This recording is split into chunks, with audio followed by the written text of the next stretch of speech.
All right, let's use the addition rule for probability.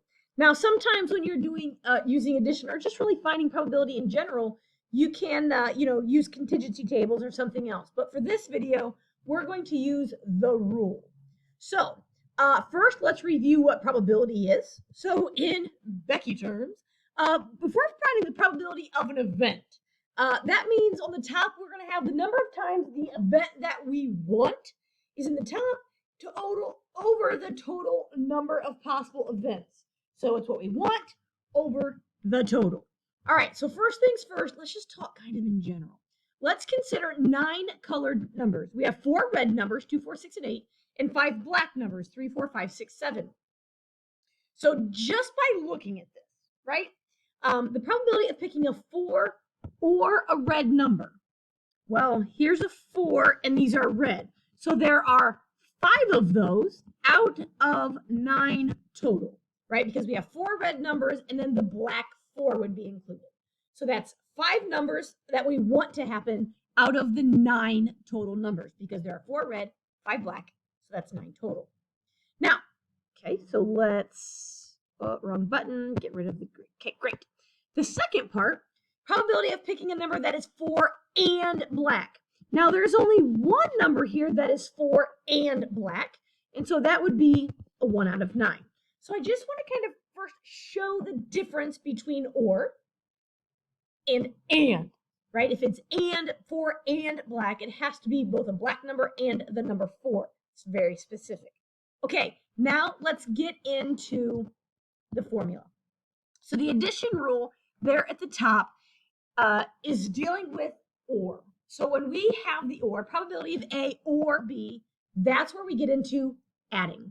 So probability of A or B means the probability of A plus the probability of B minus the probability of A and B.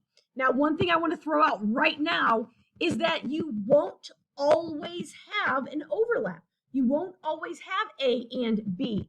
Now, let's go back to our original problem here. Probability of 4 or red.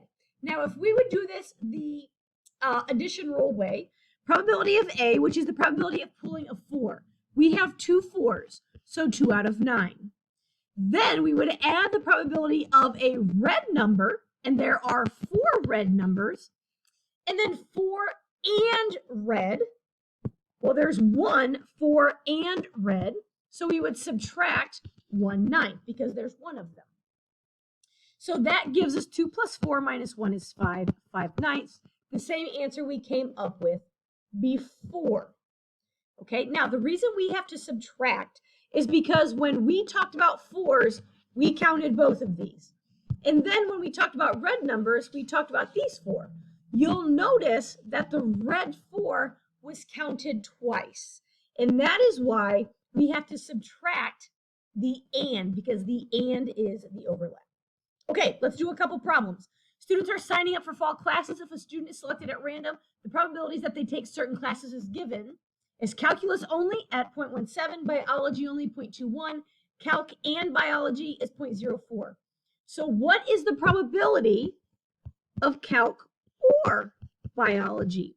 So that means we're going to take the probability of calculus plus the probability of biology and then subtract the probability of calculus and biology. I have found for me, it's very helpful if I write out the statement first in the letters that make sense to me, and then I can just plug in what I know. So calculus plus biology minus calculus and biology. So then 0.17 plus 0.21 minus 0.04, and I end up with a probability of 34 hundredths. So 0.34, 34% chance of calculus or biology. Okay, let's do a similar but slightly different. Now we have calc only, physics only, or, and then we're given physics or calculus. So see how this changes things. So in our problem, we know that the probability of physics or calculus is the probability of physics plus the probability of calculus minus the probability of physics and calculus. So I plug in what I know. This is 29 hundredths. Then I have 21, 17, and this is my unknown value.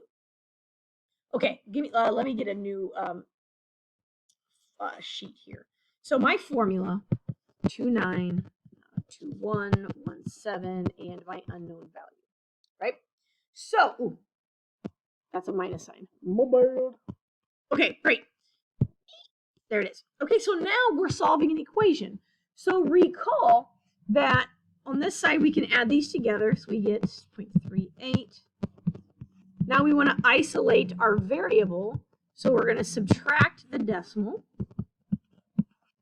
which leaves me with negative x on the right and negative 0.09 on the left, which means x is 9 hundredths.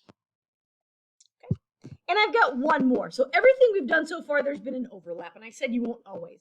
So let's just say there are 15 candies in a bowl, 6 red, 3 green, 2 blue, 2 yellow, a brown, and a purple. What is probability of yellow or brown? So the probability of yellow or brown is the probability of yellow plus the probability of brown minus the probability of yellow and brown. Well, here's the thing, y'all.